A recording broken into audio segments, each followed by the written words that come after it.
மிகவும் சக்தி வாய்ந்த பரிகாரம் தான். இதை செய்யறதுனால என்ன கிடைக்கும் அப்படின்னா, முதல்ல கடன் இருக்காது. அப்புறம் நம்ம நினைத்த காரியங்கள் எல்லாத்துலயும் நம்ம வெற்றி கிடைக்கும். இதை எப்படி செய்யலாம் அப்படின்னா, டெய்லி இதை செய்யணும். 6 மணிக்கு மேல நீங்க செய்யணும் இந்த பரிகாரத்தை. ஏன்னா சூரியன் 6 மணிக்கு மேலதான் உதயம் ஆகிறாரு. ஒவ்வொரு ஊரையும் ஒவ்வொரு மாதிரி டைம் இருக்கும். அதை நம்ம பாத்துக்கணும். அது தேவையில்லை. 6 மணிக்கு மேல 6 மணிக்கு மேல நீங்க இதை செய்யும் போது உங்களுக்கு நல்ல எனர்ஜி கிடைக்கும். இதை டெய்லி செய்யணும் அப்படின்னா டெய்லி செய்யணும். இதை எப்படி செய்யணும் அப்படின்னு கேட்டீங்கன்னா, இதுக்கு வந்து 11 வெற்றிலை எடுத்துக்கோங்க. ஒரு பவுல் நிறைய தண்ணி வச்சு முதல்ல இந்த ₹1 நாணயம் அதுல நீங்க போட்டுருங்க. இந்த மாதிரி பாருங்க.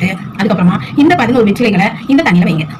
வச்சுட்டு அதுக்கப்புறமா அந்த கோதுமை இந்த அளவு, எந்த அளவு கொஞ்சம் ரொம்ப கொஞ்சமாவே போதும். என்னைக்கு இருந்தா 9 கோதுமை எடுத்துக்கோங்க. இந்த அளவு தான். இதை நீங்க இந்த தண்ணியில போட்டுருக்கோம். இதை நீங்க அப்படியே சூரியனை பார்த்து தான் நீங்க செய்யணும். எனக்கு சூரியனை பார்க்க முடியாது, வெளியில போயிடலாம் பார்க்க முடியாது அப்படிலாம் நீங்க நினைச்சீங்க அப்படின்னா நீங்க வீட்டுக்குள்ளே செய்யுங்க. ஆனா சூரியனை பார்த்து செய்யறதுதான் ரொம்ப விஷயம். வெற்றி மேல வெற்றி கண்டிப்பா கிடைக்கும். உங்களோட நினைச்ச காரியங்கள் நடக்கும். உங்களோட தடைகள் எல்லாமே அகற்றிவிடும். அப்படி இந்த வெத்தலை டெய்லி வாங்கணும் அப்படின்னா நீங்க ஒரு நாள் வாங்குறத வாடுற வரைக்கும் நீங்க அதை யூஸ் பண்ணுங்க. கொஞ்சம் வாடிட்டு காம்பு அழுகிட்டு அந்த மாதிரி இருந்தா நீங்க சேஞ்ச் பண்ணிக்கோங்க. அப்படி இல்ல நல்லாவே இருக்கு அப்படின்னா நீங்க அதை யூஸ் பண்ணிக்கோங்க. ஆனா தண்ணி டெய்லி மாத்திரணும், கோதுமை டெய்லி மாத்தணும். அப்புறம் காய் வந்து அதே இருக்கட்டும்.